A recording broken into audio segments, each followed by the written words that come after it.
School education में quality education दें हम, इस पर जोर दिया था। उसका परिणाम है कि हमारे जो बच्चों के रिजल्ट हैं वो बहुत अच्छे आए हैं।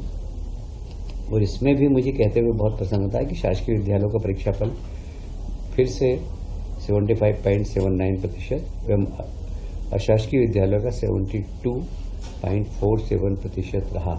मतलब इसमें भी शासकीय विद्यालयों में बच्चों ने अच्छे नंबर मारे हैं। प्रावीण्य सूची में भी सर्वाधिक अंक कुमारी प्रियल द्विवेदी, जो कि शासकीय कन्या उच्चतर माध्यमिक विद्यालय अमरपाटन सतना जिले की हैं। उन्होंने 500 में से 492 अंक प्राप्त किए हैं। इसमें फिर से मैं दोहराऊंगा कि इस नई शिक्षा नीति के अंतर्गत किसी को भी सप्लीमेंट्री नहीं दी गई है। एक माह बाद वो फिर से जो फेल हो गए हैं वह अपना रिजल्ट सुधारने के लिए नई शिक्षा नीति 2020 के अंतर्गत द्वितीय अवसर उनको मिलेगा और वो परीक्षा का आयोजन हम जून 17 के आसपास करेंगे। मुझे ये बताते हुए बहुत प्रसन्नता है कि गेहूं के उपार्जन में मध्य प्रदेश ने इस बार फिर से रिकॉर्ड तोड़ खरीदी की है। पिछली बार हमने लगभग 40 लाख मैट्रिक टन के आसपास की थी, पर इस बार जो बोनस प्रोत्साहन राशि दी है 175 प्रति क्विंटल, उसके कारण लोगों ने बाजार में गेहूं नहीं बेचा और शासकीय खरीदी केंद्र पर जाकर गेहूं बेचा है। Point number 1। पॉइंट नंबर 2, हमारी जो सिंचाई योजनाओं का लाभ अब गांव-गांव तक पहुंच रहा, हमारा सिंचाई का रकबा बढ़ रहा है। उससे भी बहुत साफ स्पष्ट होता है कि गेहूं का उपार्जन इस बार बहुत अच्छा हुआ, खेती बहुत अच्छी हुई है और इसलिए अच्छी तादाद में गेहूं खरीदा गया है। लगभग 5,85,000 किसानों से गत वर्ष 40 लाख मैट्रिक टन गेहूं का उपार्जन किया गया था। इस बार लगभग 8,76,000 से अधिक पंजीकृत किसानों से 15 मार्च से 5 मई की अवधि में किया गया है। यह है 76 लाख मैट्रिक टन। इसमें लगभग 16,472 करोड़ का भुगतान किया जा चुका है। अभी आपको मालूम होगा सीतामऊ में कृषि उद्योग समागम का आयोजन किया गया। आधुनिक खेती, प्राकृतिक खेती, ऑर्गेनिक खेती, इसके ऊपर बहुत फोकस करते हुए उन्नत बीज कैसा हो, उन्नत खाद का कैसे आप उपयोग करें, कैसे कम खाद से ज़्यादा उत्पादन करें, इन सब बातों को ध्यान में रखते हुए वहाँ एग्जीबिशन भी थी, एक स्टॉल भी लगाए गए। एग्रीकल्चर के नए जो तरीके से जो लोग किसानों ने काम किया उनके सत्र भी रखे गए। उन सब किसानों ने अपने अपने अनुभव किसानों के साथ शेयर किए और इसी प्रकार के देखिए हमारा जो मुख्य जीडीपी हमारी जो बढ़ती है वो खेती से बढ़ती है और खेती अगर उन्नत होगी तो हमारी जीडीपी भी बढ़ेगी और इसलिए हमारी सरकार इसके ऊपर बहुत फोकस कर रही है और माननीय मुख्यमंत्री जी स्वयं रुचि लेकर इन सब स्थानों पर जाकर और किसानों से मिल रहे हैं, किसानों से राय ले रहे हैं, किसानों के किस प्रकार की उनको तकलीफ है उसका आकलन कर रहे हैं और सरकार उनको किस प्रकार मददगार साबित हो सकती है इसके लिए वो प्रयास भी कर रहे हैं।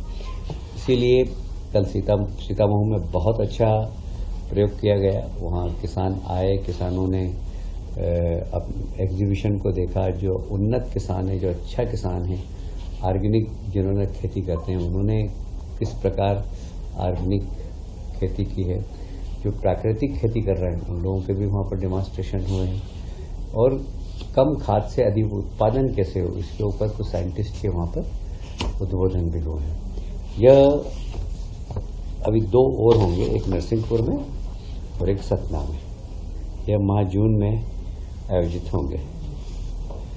हमारा उद्देश्य किसानों की आय बढ़े। प्रधानमंत्री जी अनेक बार बोलते हैं कि किसानों की आय डबल होना चाहिए। इस दिशा में हमारी सरकार बहुत गंभीर है और कैसे फूड प्रोसेसिंग यूनिट के माध्यम से हम किसान के उत्पादन को और ज़्यादा से ज़्यादा मूल्य वृद्धि कर सकें, इस दिशा में हमारी सरकार काम कर रही है। पचमढ़ी अभ्यारण्य की सीमा जो थी उसमें बहुत सारी हमारी नजूल की भूमि थी। इसके ऊपर काफ़ी समय से केस चल रहा था। सुप्रीम कोर्ट से सरकार जीत गई है और जो राज्य शासन द्वारा वन्यजीव संरक्षण अधिनियम 1972 की धारा 18(1) के तहत इन सब क्षेत्रों के अंदर विकास प्रतिबंधित था। वहाँ की पचमढ़ी नगर खुद वन भूमि में था, ऐसा वन विभाग का कहना था। पर जब इसके ऊपर इसकी नफ्ती की गई, फिर उसके ऊपर वन विभाग और सरकार के निर्णय पर थोड़ा सा डिस्प्यूट था, तो कोर्ट गए, हाई कोर्ट गए। हाई कोर्ट ने सरकार के पक्ष में निर्णय दिया और नजूल की भूमि लगभग 395.931 हेक्टेयर नजूल भूमि है। अब पचमढ़ी में नजूल भूमि मिलने के बाद हम पचमढ़ी में किस प्रकार पर्यटकों को और आकर्षित कर सकते हैं, इस भूमि का किस प्रकार हम उपयोग करके पचमढ़ी को राष्ट्रीय और अंतर्राष्ट्रीय स्तर पर एक पर्यटक स्थल बना सकें, इसके लिए हम लोग काम करेंगे।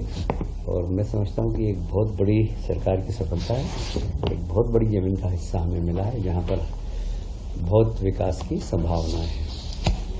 आप सभी जानते हैं कि नक्सलवाद के खिलाफ केंद्र सरकार, हमारे गृह मंत्री जी बहुत सक्रियता से काम कर रहे हैं और नक्सलवाद को खत्म करने का उन्होंने संकल्प लिया है कि 2026 तक हम नक्सलवाद खत्म कर देंगे। और आप देख भी रहे हैं कि नक्सलवादियों का लगातार समर्पण हो रहा है। मैं अभी रायपुर गया था तो वहाँ के मुख्यमंत्री जी से मैंने बैठ की, तो कह रहे थे कि इतना संपर्क कर रहे हैं हमसे कि हम समर्पण करना चाहते हैं, समर्पण करना चाहते हैं, मरना नहीं चाहते हैं, हमारे बच्चों का भविष्य बचाइए आप। तो अब दौड़ दौड़ के समर्पण के लिए नक्सलवादी सरकार के पास खबर भिजवा रहे हैं। ये एक बहुत बड़ा सरकार के मूवमेंट का असर हुआ है। तो पर एक संभावना ये भी है कि कुछ लोग हमारे प्रदेश में, क्योंकि हमारे प्रदेश में भी नक्सलवाद नहीं है, तो ये 3 जिले हैं जो हमारे बालाघाट, मंडला और डिंडोरी, इसमें उनका आवागमन है, इसकी सूचना हमारे पास है। तो हम वहाँ पर वहाँ के गांव वासियों के बीच में से ही 850 ऐसे कार्यकर्ता हम खड़े कर रहे हैं जो कि वहाँ पर सरकार के लिए काम करें। गांव में कोई नक्सलवादी का मूवमेंट नहीं हो, इसके लिए सरकार को इन्फॉर्मेशन दे। इस दिशा में आज कैबिनेट ने 850 पदों का सृजन किया 1 साल के लिए और प्रति कार्यकर्ता को 25,000 रुपये मानदेय दिया जाएगा। ये नक्सलवाद को प्रति माह, तो लगभग इसमें 25 करोड़ का खर्चा आएगा 1 साल का। आज कैबिनेट ने इसकी स्वीकृति प्रदान की। हमारे नवगठित जिले हैं मऊगंज, मैहर और पांडुर्ना। इसमें खाद्य नागरिक आपूर्ति और उपभोक्ता संरक्षण विभाग के ऑफिस नहीं थे, इनके कार्यालय स्थापित करने की स्वीकृति दी है। उसके साथ ही नापतोल हेतु गठित नए जिले निवाड़ी, मैहर और पांडुर्ना में भी अलग से नापतोल विभाग के भी कार्यालय गठित किए जाएंगे। आप सभी जानते हैं कि ओलंपिक, पैरा ओलंपिक दिव्यांग लोगों का होता है। दिव्यांग बच्चे उसमें भाग लेते हैं। पेरिस फ्रांस में जब ओलंपिक खेल हुए थे तो फ्रांस में, तो भारत ने हॉकी में कांस्य पदक जीता था। उसमें हमारे यहाँ का एक खिलाड़ी था जिसने विवेक सागर नाम था उसका, नर्मदापुरम का। उसको सरकार ने 1 करोड़ रुपए दिए थे। जब दिव्यांग लोगों का ओलंपिक हुआ उसमें भी हमारे यहाँ के 2 बच्चे, रुबीना फ्रांसिस व कपिल परमार, ये जूडो में और शूटिंग में इन लोगों ने भी मेडल जीता था। तो उनकी मांग थी कि हमें भी ओलंपियन की तरह हमें भी 1 करोड़ रुपए दिए जाए, जबकि इनको 50-50 लाख रुपये देता था केजरीवाल। तो आज माननीय मुख्यमंत्री जी ने इस विषय को लाकर और 1-1 करोड़ रुपये देने की घोषणा की है। उसकी स्वीकृति आज कैबिनेट में दे दी गई है। जिला पेंशन कार्यालय हर जिले के अंतर्गत है। आप सभी जानते हैं कि पेंशनरों की संख्या कम होती जा रही है और वहाँ कर्मचारियों की संख्या काफ़ी है और अब ऑनलाइन पेंशनरों की समस्या का भी निराकरण हो रहा है, इसलिए मैन पावर कम लग रहा है। तो हम अब जिले में कार्यालय रहेंगे अभी, पर उसमें मैन पावर अब कम करके वहाँ के कर्मचारी अगर दूसरे विभाग में लेना होगा तो वो लेंगे और एक केंद्रीय पूरा पेंशन कार्यालय कंप्यूटराइज होगा और कोई भी उनकी समस्या होगी तो असिस्टेंट के लिए वहाँ पर जिले में कार्यालय होंगे, तो वहाँ उनकी संख्या कम करना और एक केंद्रीकृत पेंशन प्रकोष्ठ का हम यहाँ पर गठन करके और पेंशनरों को अच्छी सुविधा मिल सके, इसके लिए हम प्रयास कर रहे हैं। तो समाचार आप लोगों ने आज छापा ही है। हमारे गृह मंत्रालय ने कल मतलब 7 तारीख को मॉक ड्रिल करने का सारे देश में कुछ शहरों में निर्देश किया है। मध्य प्रदेश में भी 5 शहर, इंदौर, भोपाल, ग्वालियर, जबलपुर और सतना, ये 5 शहरों में